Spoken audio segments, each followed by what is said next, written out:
I'm Kate, a 40-year-old woman juggling a part-time job and the demands of our home. Ted, my husband, is just a couple of years older, and we share our lives with a beloved cat. We've been married happily for 15 years, although I wouldn't say it's been without its challenges. One of the biggest disappointments has been our inability to have children. Another source of frustration is Ted's reluctance to pitch in with household tasks. Despite his modest earnings, he tends to relax and avoid responsibilities on his days off. Ted has always been close to his mother, who lives nearby. Since his father's passing, he visits her often, claiming she's lonely, though I know she's far from frail. In fact, she can be quite difficult and lacks refinement. Just the other day, I stood in line at the grocery store when an unexpected loud noise escaped me. A mortifying moment. In my embarrassment, I turned around and hastily pointed the blame at the person behind me. My mother-in-law found this incident amusing and began sharing her own shopping anecdotes. Ted, my husband, joined in her laughter, but I couldn't share their amusement.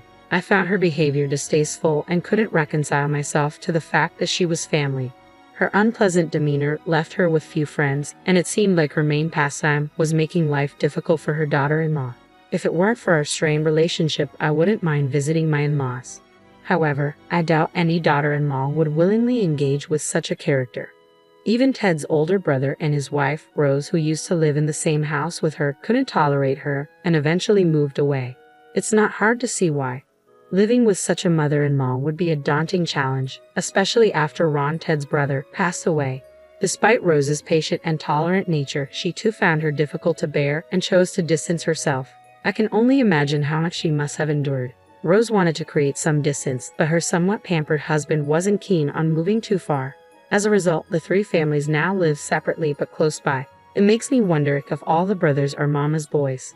What could possibly be so appealing about a mother-in-law like that? Even if I had to reside under the same roof as her, I could manage it if it were in separate living quarters.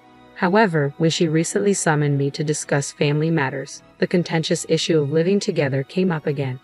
I think it's time for us to consider living together, she said, sparking a heated debate. Live together? When can you guys move in? Just as I thought she had gathered us to discuss something else, she abruptly brought up the idea of living together. What surprised me even more was her assumption that it was already decided and she was jumping straight into discussing moving and dates. I was taken aback. Wait a minute. Hold on. I don't want to live together, I blurted out. I've seen how much trouble Rose went through, and I don't want to go through the same. I'm not asking you, I'm asking Ted, she retorted sharply, brushing aside my clear refusal to consider living together. My objection seemed entirely disregarded, despite the fact that I would be directly affected by such a decision. Well, I don't mind living together, Ted chimed in unexpectedly. And when it comes to taking care of Mom in the future, it would be easier for Kate if we're all under one roof, wouldn't it? I couldn't believe Ted had agreed to this so readily, assuming I would take on the caregiving responsibilities in the future. Take care of you? Are you serious? I exclaimed, incredulous. After all the difficulties you've caused Rose and me. Her expression soured at my response. Oh dear, that sounds rather harsh. I was just offering some guidance as your elder in matters of health and family. Education. Is she really the one to talk about education? I mused silently. Regardless, I have no intention of living together or taking care of you. If you insist, I will file for divorce, I stated firmly, startling Ted. Whoa, wait, divorce over this? Ted reacted, clearly flustered. Considering divorce over being coerced into living together and caregiving without regard for my feelings is not unreasonable, I asserted. I have a job and stable income, so I'll manage just fine even if we separate. Ted was left momentarily speechless. Well, if Kate truly doesn't want to, then I suppose we'll have to ask your brother and Rose to return, she interjected, causing Rose to panic. Oh, I can't live with my mother-in-law again. It would be detrimental to my mental health. Absolutely not, Rose exclaimed, clearly distressed. However, this time her husband attempted to soothe her. Calm down, Rose. Mom may have been tough on you in the past, but it was out of concern for you. She regrets it now, he reasoned. Regret? I haven't seen any signs of regret from her at all. Rose retorted, clearly unconvinced. Yeah, you never argue back no matter what I say, so it's not much fun for me either. It's tough when a daughter-in-law is as straightforward as Kate, but it's also difficult when she doesn't express her thoughts, her brother-in-law added unexpectedly. Rose was left speechless at his unexpected remark. Standing beside her, I too was taken aback and rendered speechless. Rose had always been a homemaker. If you divorce, you'll struggle financially right away. Kate works diligently. Unlike you, remarked the brother-in-law, prompting the mother-in-law to chime in. It's true, Rose. If you continue to be selfish, your husband might leave you. When a woman lacks good looks and a good figure, she ends up alone on the streets. I couldn't believe the mother-in-law's lack of remorse. She seemed to be escalating further. Rose used to be so pretty when she was young. Now she's gained quite a bit of weight, she continued, seemingly oblivious to her hurtful words. I wondered where this conversation was heading. Did you hear about those big deals? The zoo deals? I'm interested, I murmured, trying to change the subject. But the brother-in-law burst into laughter. Oh, that's terrible. Are you comparing me to a seal? Rose choked back tears as she spoke. I felt flustered, wanting to comfort her, but the mother-in-law and the brother-in-law continued their insensitive banter. No, it's just a misunderstanding. I was talking about the upcoming event at the zoo, right, brother-in-law? The mother-in-law interjected hastily. Seals wave their flippers and go ho-ho, don't they? Ho-ho, it's a spot-on imitation. To my disbelief, the brother-in-law and mother-in-law began imitating a seal, flapping their hands at their sides. Stop it, please. Are you both out of your minds? I exclaimed, shocked by their behavior. Rose couldn't hold back her tears and stormed out of the house. I hurried after her, chastising the mother-in-law. How can you both be so thoughtless and disrespectful? It's no wonder Rose and I refuse to live with you. Ted interjected angrily. You act all high and mighty because you work, but you're just another woman trying to make it on her own. You'll end up on the streets like Rose. Don't think of threatening divorce. You'll regret it. His words stung deeply. While I was in a more stable position than Rose, I couldn't easily dismiss the idea of divorce either.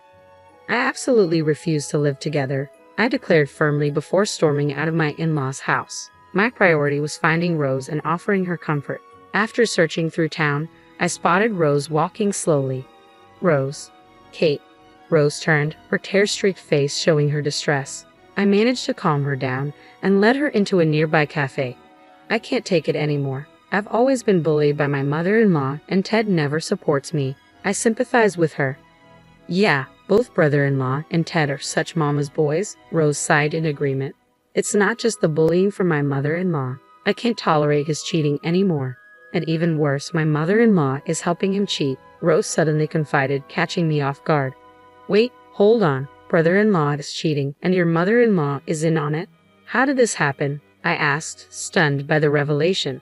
He's been seeing someone else for a while now. He claims he's visiting his mom, but he's actually out with his mistress. His mother covers for him, creating excuses and lying to cover his tracks, Rose explained tearfully, pouring out her emotions. Oh! My heart went out to Rose. She was not only enduring mistreatment from her mother-in-law, but also betrayal from her husband. It was a heartbreaking situation for her. I understand why you're upset. It's heartbreaking, but why endure it? You don't have to put up with this, I said, hoping to console Rose. But instead of finding solace, Rose looked at me with a puzzled expression. Why endure it? I thought you were enduring the same thing, Rose replied cryptically. What do you mean? I asked, puzzled. Rose then proceeded to unveil a shocking tale. After listening to her story, we both agreed to join forces and seek retribution against our in-laws. The behavior in that household was simply outrageous. There was no reason for us, as wives, to endure their ridicule in silence. We vowed to repay them double for the humiliation they had inflicted upon us and to assert ourselves once and for all.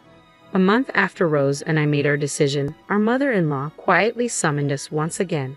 Without informing our husbands, Rose and I made preparations, seeing it as the perfect chance. With determination in our hearts, we set off for our husband's family home.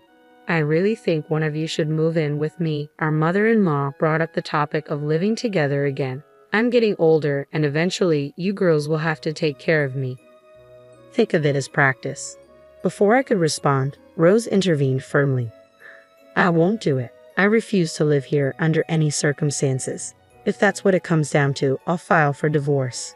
Her tone was resolute this time, catching our mother-in-law off guard. Ridiculous. And what about you, Kate? Our mother-in-law turned to me next. Huh? I was caught off guard. So, you want us to live with you because you expect us to take care of you, right? I clarified. Well, yes, that's part of it, but I also don't want to be alone. I want to live with one of my sons, she explained. When neither Rose nor I agreed, our mother-in-law's impatience grew. Can't you girls understand a simple request? This isn't a request, it's an order. You will live with your husbands here. Rose and I exchanged a glance and shook our heads in unison. We refuse. Perhaps someone else can fulfill this role instead, I declared calmly. With that, I spread a handful of photos across the table. What is this? Brother-in-law and Ted gasped in surprise. These photos are evidence that both brother-in-law and Ted have been cheating, I stated firmly, laying out the pictures on the table. They showed them entering hotels with other women, kissing in the shadows near telephone poles. So, you've been cheating together, such loyal brothers, I continued, addressing them directly. It appears our mother-in-law knew about this and helped cover for you both. And now, after all that, you have the audacity to ask us to live with you and care for you. How shameless. Rose nodded in agreement beside me. If you need care, ask these women in the photos. As for us, we're divorcing you and will not live with or care for you. But that's a problem, our mother-in-law stuttered nervously. A problem? We don't see any problems here, right, Rose? I said, turning to her. Rose grinned confidently. If you get divorced, you'll be the one with problems. A housewife like you won't survive on your own. Brother-in-law erupted in anger. Was he trying to imitate a sea lion again, like he did a month ago? Not this time. The threat of divorce is not a bluff, Rose replied calmly. I won't have any issues. I plan to secure substantial compensation from you. Additionally, I intend to demand compensation from your mistress. With that, I should be able to rent a small apartment and rebuild my life. It will require finding a job, but I'm determined to stand on my own. I'll support you, Rose. We both agreed to stand together and confront the situation. With my personal savings, I can manage for now. Once Rose secures compensation from her husband and his mistress, she'll repay me with a small amount of interest. We must extract money from these two, no matter what. Oh, Ted, I intend to seek compensation from both you and your mistress, even with my job. Finances are tight for a divorced woman in her 40s, I declared firmly to Ted, who looked stunned. I'm sorry, it was just a mistake. I didn't mean anything serious, Ted pleaded. Whether it was serious or not, an affair is an affair. I've already spoken with a lawyer, so please contact them, I said, handing both Ted and brother-in-law business cards from the same law firm. The lawyer's name on the card was identical for both. We both hired a lawyer simultaneously and managed to secure a small discount on the retainer fee. Quite the bundle deal, you might say. A strategic move worthy of a savvy housewife. Wait, let's talk this through, please. Don't mention divorce. I'm sorry, I'm begging you. Ted and my brother-in-law both knelt and pleaded, but my mother-in-law grew even angrier and began shouting. If you're going to divorce, just do it. Can't handle a little infidelity from your husband? I don't need such an intolerant daughter-in-law. Rose suddenly burst into laughter, her confidence shining through. After all, a woman gains strength with a big move. Mother-in-law, you seem quite tolerant of infidelity yourself. Could it be because you've been in the same situation? Rose's words caught my mother-in-law off guard. What are you talking about all of a sudden? Didn't you have an affair back in the day? That's what the neighbors said, with a part-time student from Ted's swim club. What's going on with your family's DNA? I know your late husband was diligent, but where did you hear such nonsense? Maybe you should ask around, I retorted, puzzled by my mother-in-law's accusation. Well, we'll be packing our things now, Rose and I announced in unison, standing up with bright smiles. Enjoy your time. Following that, Rose and I returned to our respective homes, gathered our pre-packed belongings, and departed. We had already secured an apartment, where we met up later. Despite numerous calls from Ted and my brother-in-law, we ignored them all, leaving everything to our lawyer. Eventually, our dual divorces were finalized and we received our alimony.